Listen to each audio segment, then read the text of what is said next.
نبی صلی الله علیه وسلم فرمای وای په قیامت کې جهنم کې یو ماحول به جوړ شي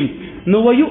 ويؤذى اهل النار باربعه سرور کسان به چې داغې نه به د جهنم ولا ټول ډېر تنګي بین جحیم و حمیم د جحیم او د حمیم چې دا د جهنم دوه طبقات دي د ډېره فاصله پکې ده د دې په مابین کې چې دا کوم جهنمياني دا به د سرور کسان د سخت تنګ شي ناغي په دې باندې تفسیر کې چې لکه دا څوک دي موږ اسیم په تکلیف کې د پاسه را باندې دوی مرالل نو د دې په باره کې هو خبر ځان خبرول پکار دي نو د دې معلومات به کې دا سرور کسان چې دوی کله ویني یو به هغه سړی ورجل معلق به تابوت من جمر یو به هغه سړی چې د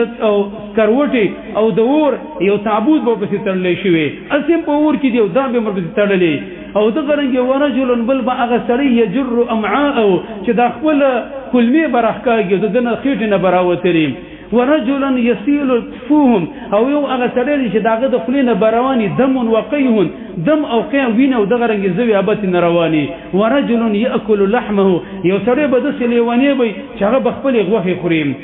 اوګه حدیث ته دغه رنګ اوګه مقصد بیان شوی دی خدا ولنه هغه سړی دی چې د تابوت او دغه رنګ صندوق په غاړه کړی دی او د پسټ په سپسنه خته دی په دې دومره تکلیف کې دی فهو الذي دا هغه سړی دی چې قدماته وفي عنقه حقوق الناس واموال الناس دا هغه سړی دی چې پردي مالونه پردي حقونه د ځان سره آخرت ته وړي مور او دغه رنګ لور او خور ترور وغیرہ له میراث نه دی ورکړي خوري او رارل له میراث نه دی ورکړي مثال په تور باندې په دکان کې وانه کړي د مالک مال خوړلې د ګوندی د مرګري د ترګور په ست طریقه باندې زما عزت مند پر دې حق هغه د ځان څوړي دا څړنده کاته نه ده او نه د اساني خبرې دي چې ګنې د هلکا خبرې دی او ځکه کا جایګا د یوې وی زری حساب بکیږي او ډیر ناشنا حساب بکیږي او داغه ډیر ناشنا نتیجه براوځي نو یو دا ده چې د خلکو مالونه وړي ځان سره دیم دا سره چې دا کلمه هغه په ځان په سراخاږي نو دا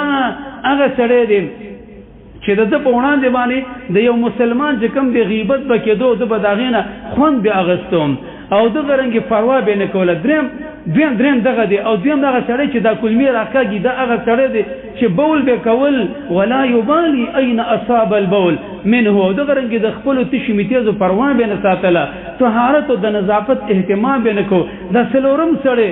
چې هغه په غوښو باندې لګي دی خپل غوښوري نو دا هغه سړی دی یاکل لحوم الناس ويقع في اعراضهم چې د خلکو غوښې به خوړلې او د هغې په عزتونو کې به واقع کېدو لکه دا په بل روایت کې راغلی دی نبی صلی الله علیه وسلم فرمای ولما عرج بي ليله المعراج چې زه کله په ليله المعراج کې بره بوتلم نو فمررت على قوم زه په خلکو باندې راتیر شوم نو ما هغه خلک په داسې حالت کې ولیدل چې ولهم اسفار من نحاس د هغې نوکانو او هغه د کونډون او د وسپن نه جوړو